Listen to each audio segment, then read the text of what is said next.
नारायणं नमस्कृत्य नरं चैव नरोत्तमं देवीं सरस्वतीं व्यासं ततो जयमुदीरयेत्। नारायण मा सरस्वती এবং ব্যাসদেবকে প্রণাম জানিয়ে ভক্ত শ্রোতা বন্ধুদের শুভেচ্ছা জানিয়ে আজকের রামায়ণ কথা শুরু করছি। আমরা পাঠ করছি কৃত্তিবাসী রামায়ণের লঙ্কাকাণ্ড থেকে। ইন্দ্রজিৎ বধের পর রাবণ যুদ্ধে প্রবেশ করবেন, দ্বিতীয়বার যুদ্ধ। রাবণের প্রথম যুদ্ধ তবে কবে হলো? লঙ্কাকাণ্ডের প্রথম দিকে প্রহস্ত বধের পর রাবণের প্রথম যুদ্ধ পাঠ করা হয়েছিল। যারা প্রথম থেকে শুনছেন হয়তো শুনে থাকবেন, আর যারা নতুন তাদের লঙ্কাকাণ্ডের প্রথম দিকে ফিরে যেতে হবে। তখন রাবণের ৩৬ কোটি সেনাপতি ছিল, ভাই ভাইপো কুমারগণ ছিল। আজ রাবণ প্রায় একা। পাঠ করি। শোকের উপরে শোক পাইল রাবণ, বসিলে সোয়াস্তি নাই করো এ শয়ন। ইন্দ্রজিৎ শোক তবু নহে পাশরণ, আপনি সাজিল রাজা করিবারে রণ। শ্রীলোকের ক্রন্দন শুনিয়া ঘরে ঘরে, অভিমানে পরিপূর্ণ রাজা লঙ্কেশ্বরে। অমূল্য রতনে করে বিচিত্র সাজন, সর্বাঙ্গে ভূষিত করে রাজ আভরণ। মেঘের বরণ অঙ্গ ধবল উত্তরী, মৃগমদে পরিলেখ সুগন্ধি কস্তুরী। 10 ভালে 10 মণি করে ঝলমল, চন্দ্র সম 20 কর্ণে 20টা কুণ্ডল। ইন্দ্রজিৎ শোকে রাজা হয়েছে কাতর, চক্ষের কোণেতে নাহি চাহে লঙ্কেশ্বর।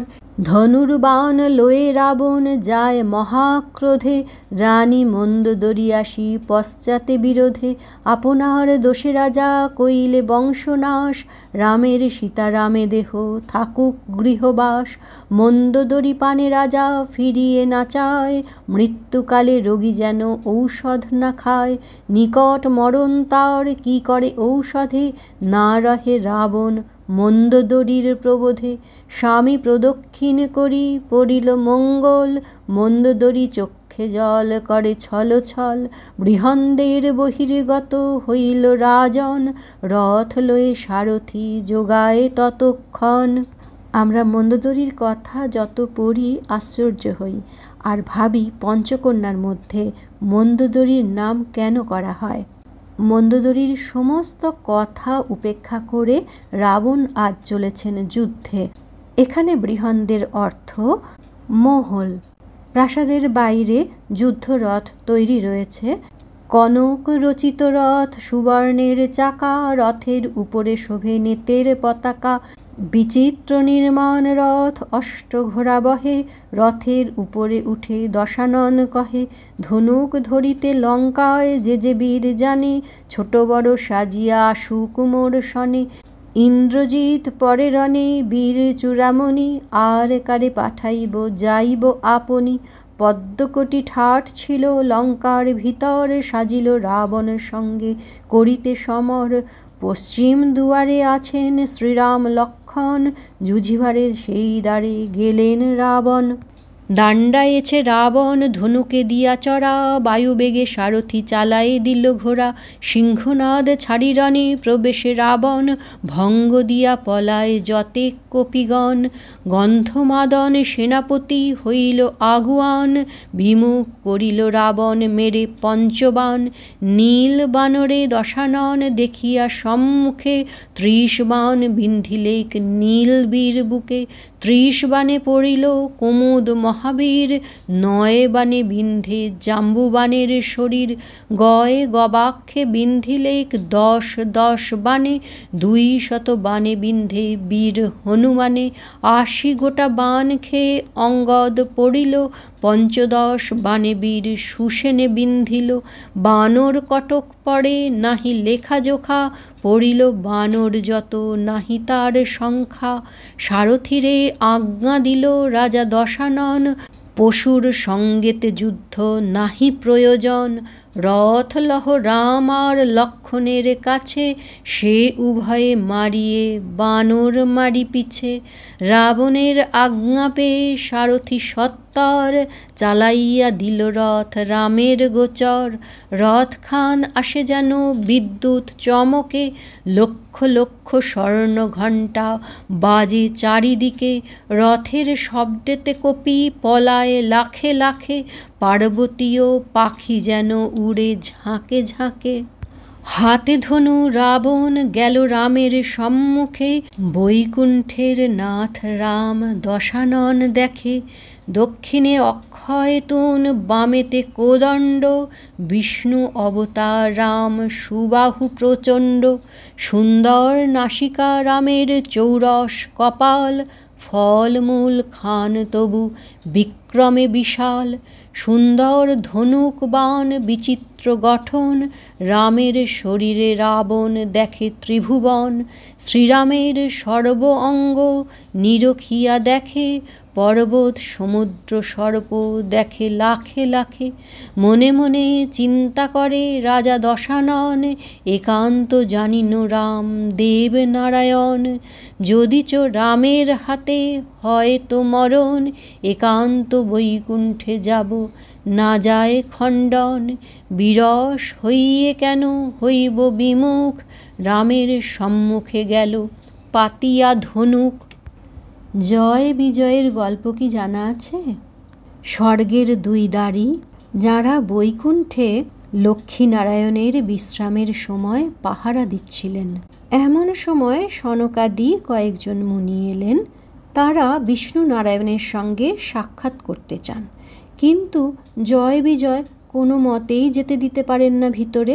তাই তারা রেগে গিয়ে অভিশাপ দিলেন, বিষ্ণু নারায়ণের সঙ্গে জয় বিজয় অর্থাৎ বৈকুণ্ঠের দুই দারোয়ানের বিচ্ছেদ ঘটবে। জয় বিজয় ব্যাকুল হলেন। এদিকে বিষ্ণু নারায়ণ বিশ্রাম কক্ষ থেকে বেরিয়ে এসে যখন এই অভিশাপের কথা শুনলেন, তিনিও ব্যাকুল হলেন। নিরুপায় তিনি। সনকাদি ঋষিগণ অভিশাপ দিয়েছেন, এ তো ব্যর্থ হওয়ার নয়। আবার সনকাদি ঋষিগণ যখন জানলেন জয় বিজয় বিষ্ণু নারায়ণের অনুমতি নিয়েই পাহারায় ছিলেন, তখন একটু কুণ্ঠিত হলেন। কিন্তু তাঁদের মুখ দিয়ে যখন অভিশাপের কথা বেরিয়েছে, সে কেমন করে ফিরিয়ে নেওয়া যায়, একটু লাঘব করা যায়। তখন তারা দুটি উপায়ের কথা বললেন। এক হচ্ছে, বন্ধু হিসেবে বিষ্ণু নারায়ণকে পেয়ে মর্তে কাটাতে পারেন 7 জন্ম, 7 জন্ম পর ফিরে আসবেন বৈকুণ্ঠে।